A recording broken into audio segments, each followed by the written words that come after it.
My name is Helen, and I'm 68 years old. About 6 months ago, my only son, who is now 35, got married. After losing my husband, I raised him single-handedly, and now I finally feel a weight has been lifted from my shoulders. Honestly, I feel relieved to have passed the baton to his wife. Having decided to take it easy, I quit my job 3 months ago, so now I'm living on my pension. You can't do that, Helen. Many people age rapidly once they retire. The woman who took over the management of my lunch spot, Mary, says this as she nibbles on the homemade cookies she brought along. She's slightly older than my son, practically of an age to be my daughter, and she's been working at my shop since her high school days and is a veteran with over 20 years of experience.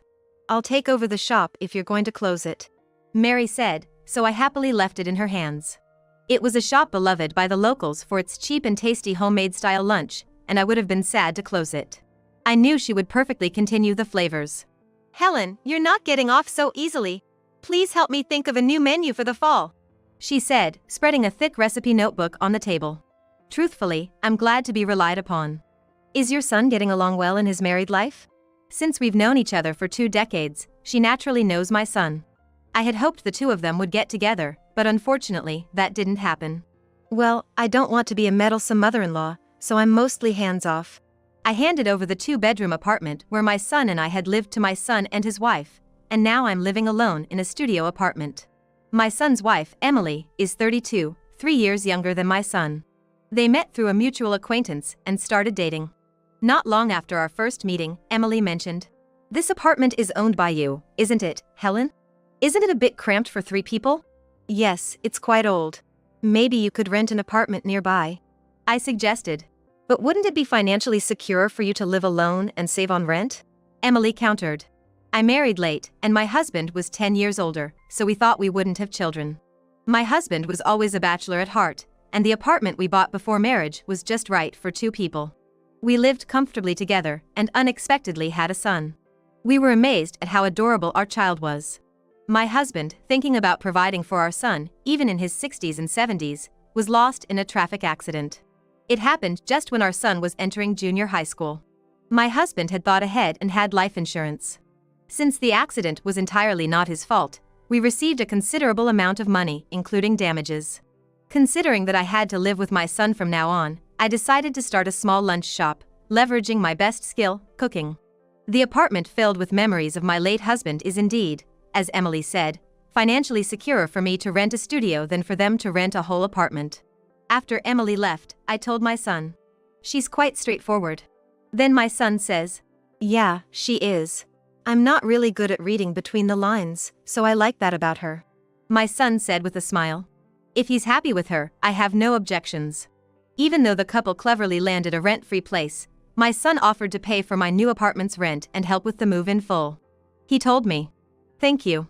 But don't worry about me. I'm sure you two will have plenty of things you need too. I'll ask you for help with moving, though." Despite what I said, I still felt a lingering unease after meeting Emily, whom I had just met that day. One day, I got a call from my son. "Hey, Mom. Want to come over for dinner sometime soon?" My son and his wife had invited me. Although I was delighted with the invitation, the discussion that followed left me wringing my hands. Actually, Emily's cooking is. According to my son, who seemed to struggle to get the words out, Emily's cooking is apparently downright unpalatable. Apparently, she doesn't really enjoy cooking.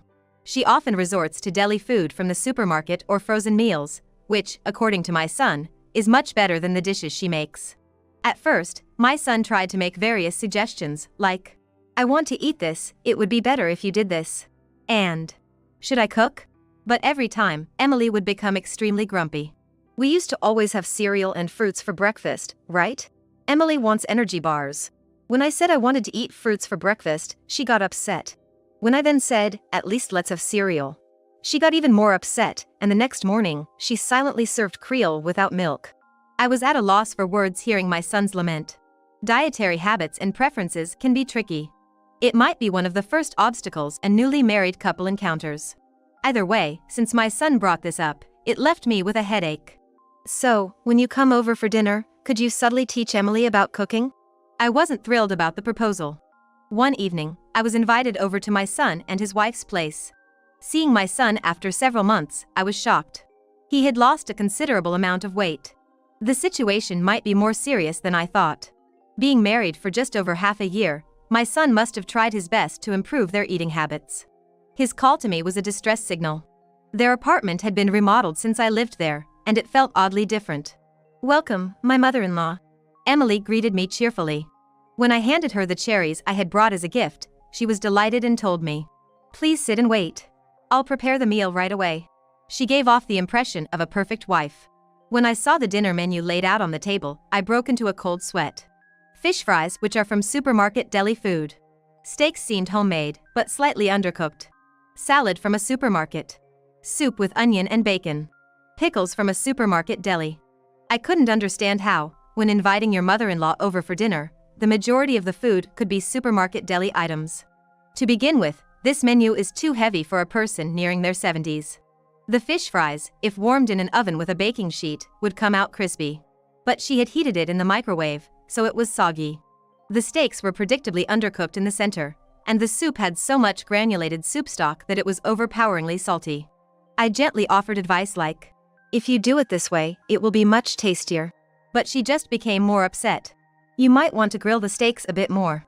Raw meat could potentially cause food poisoning." When I made that comment, Emily quickly gathered up the dishes as if to snatch them away and reheated the steaks over high heat. She burnt them black and slammed the plate back down as if to say, "You can't complain now, can you?" "Oh, would you like some of my pickling jars and the syrup?" I said, thinking I was being helpful, but it seemed to touch a nerve with her. "I bought these pickles especially for your son because I know he loves them. I can't stand them and I don't even want to touch them.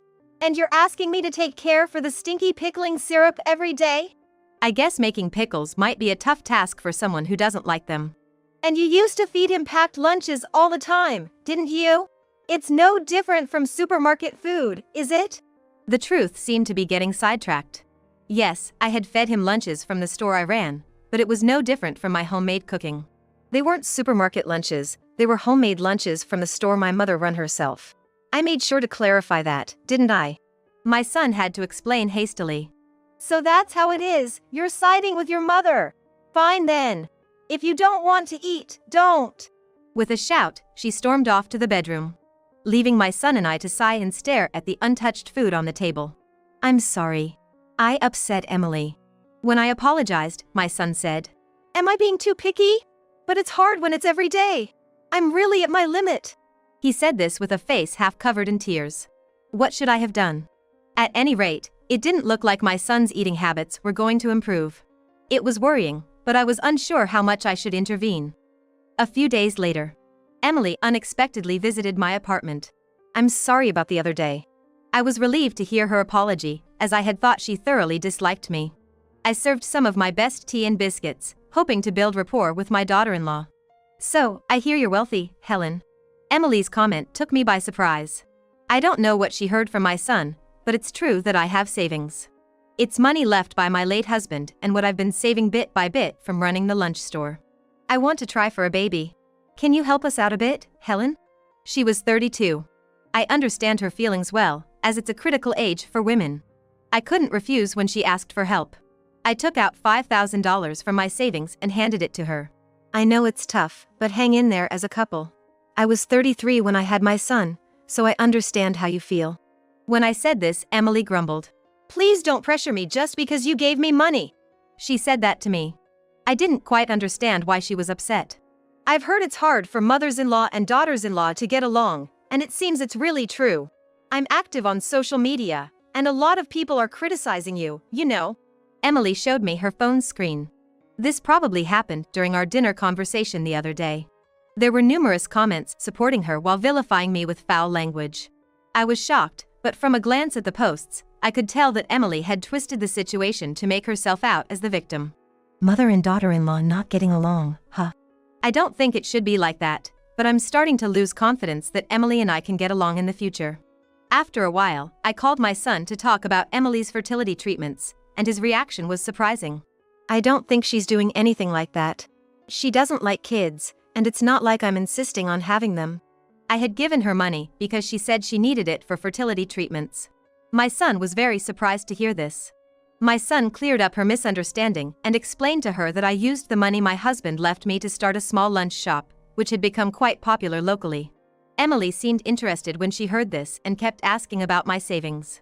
"Oh wow, she is so rich!" Despite his confusion, my son responded, Well, maybe she has about $1 million? I'm sorry, I think I said something I shouldn't have.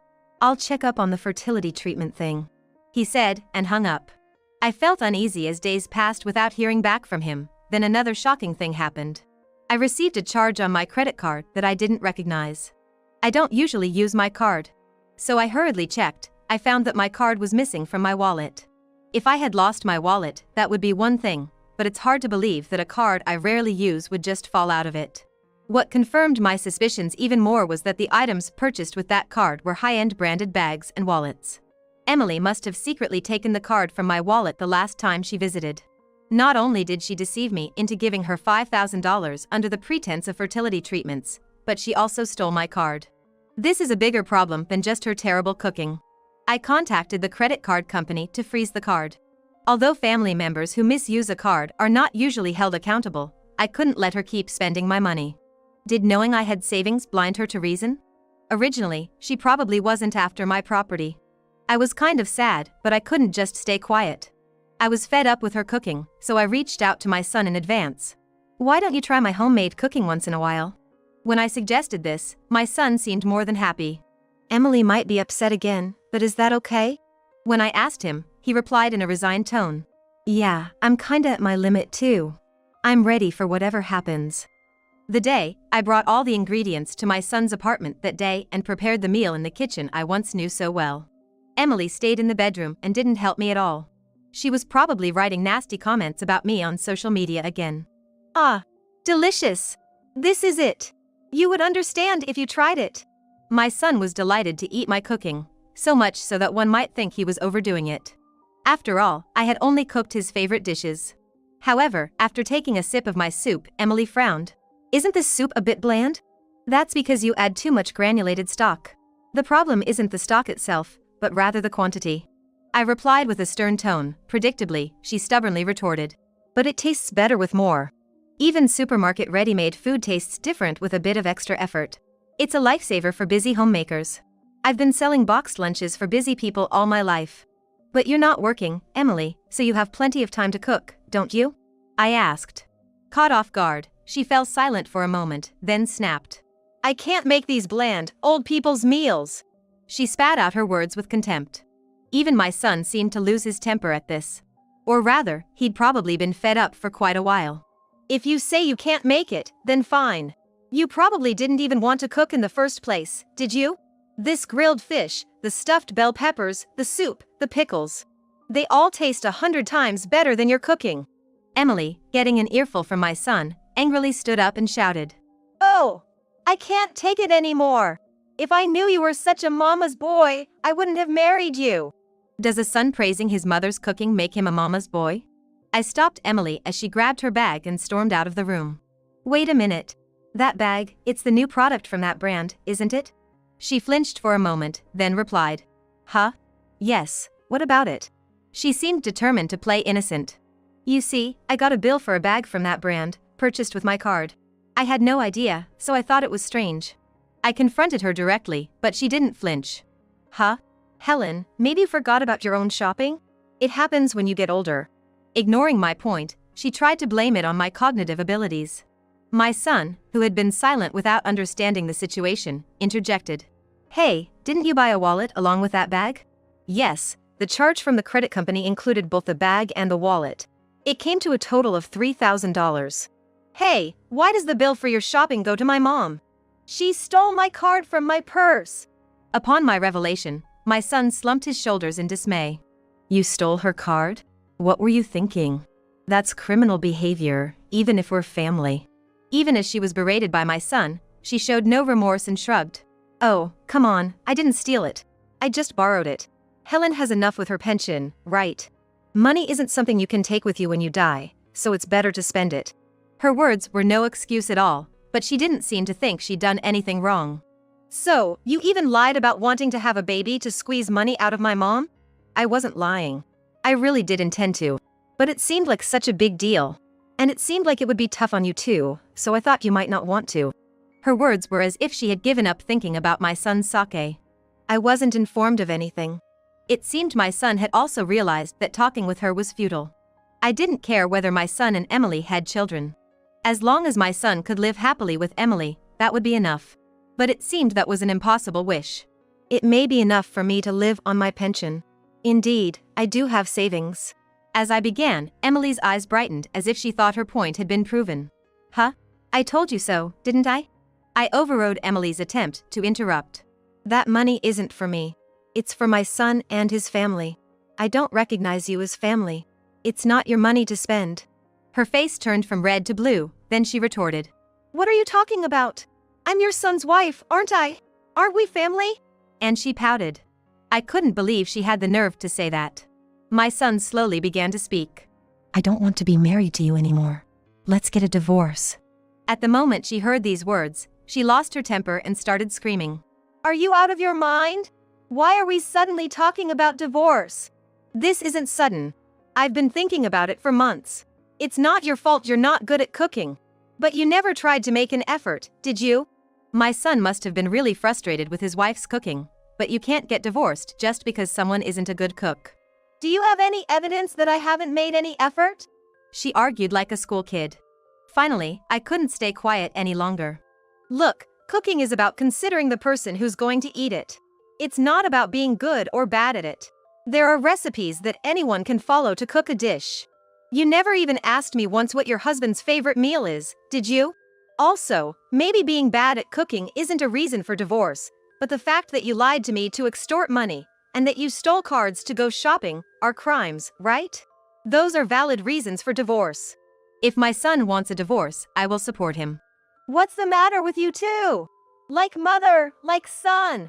His wife burst into a rage and started throwing around unpleasant words, but my son coldly pushed her away, saying, I don't want to dislike you any more than I already do. Can you please be quiet? My son coldly shut her down, and then it finally went quiet. If you don't want a divorce, go ahead and seek mediation or take it to court. I don't think you'll win though. If you agree to part ways amicably, I'll give you that designer handbag and wallet. I'll repay the money my mom lost due to your fertility treatment scam as well. My son seemed determined. I didn't really need him to repay me, but I decided to keep silent about it. What? A scam? How awful that sounds. You think you can pay me off with just this? You must be joking. She tried to argue further. All right. In that case, I'm going to charge everything to you. Wait for it. Upon hearing my son's parting words, it seemed that she finally realized her disadvantage. After a while, Emily, who took over my shop, came by with her recipe notebook. She wanted to consult about the Christmas menu. When I told her about the struggle with my daughter-in-law, she said sympathetically, That must have been tough. My son's divorce was finalized, and his ex-wife packed her belongings and left. In the end, I returned to my old apartment and once again began living with my son. The acquaintance who introduced my former daughter-in-law, perhaps feeling guilty, informed my son about her subsequent life. The fact that she couldn't cook at all, her criminal behavior and constant verbal abuse towards me, were becoming well known, and she seemed to have lost all her friends. Well, not just this time, but I feel, rather late in the game, that her character was problematic to begin with. It seems she's actively trying to get remarried, but maybe her gold-digging intentions are too transparent, as she can't seem to make any romantic connections. I can only hope there won't be any more victims like us. But it might be tough for a daughter-in-law if the mother-in-law is a good cook. Food habits can be very different depending on the region. It's a tricky issue, isn't it? Emily made a poignant remark. That's true. If you were my daughter-in-law, things wouldn't have turned out like this. After all, you can perfectly replicate my cooking. When I casually said that, she blushed and replied, Please stop! Don't tease a nearly 40-year-old single woman like that. My son, who was drinking coffee next to us, said, Mary is not an old lady. You were actually my crush when I was in high school. I thought you were awesome for being beautiful and a great cook. And turned red, creating a strange atmosphere. What? You should have told me that at the time. Well, you treated me like a kid since I was younger and in high school. Watching the two of them joking around, I started to think, could this possibly lead to something more? If these three of us could become a family, it would surely work out well. If that's the case, we'd need a bigger kitchen. While thinking about this, I couldn't help but smile. To capture a man's heart, you start with his stomach. Maybe that old saying has some truth to it.